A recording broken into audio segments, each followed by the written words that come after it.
My name is Guillermo Garcia-Manero from MD Anderson Cancer Center, and I'm here at the ASCO meeting discussing some of the interesting presentations in myelodysplastic syndrome.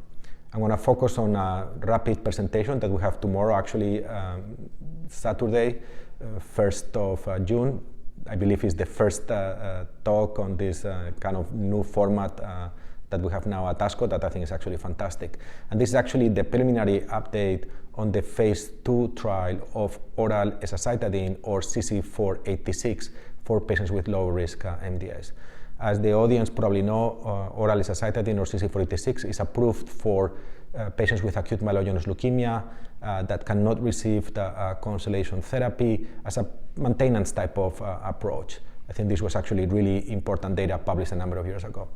So we had also used this compound for patients with lower risk MDS. We had performed an original phase 3 trial where we saw significant activity with this compound, but at the expense of some toxicity, probably related to the dose schedule that we were using with oral azacitidine in that study. So here what we have done is design a new trial called the ASTREON trial, where we use a smaller, lower dose of oral azacitidine or CC486 in patients with lower risk MDS. And what we're seeing actually is very significant hematological responses that we had seen before with hypomethylating agents for patients with lower risk MDS.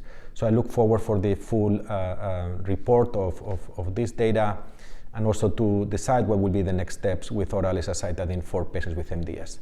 Thank you very much.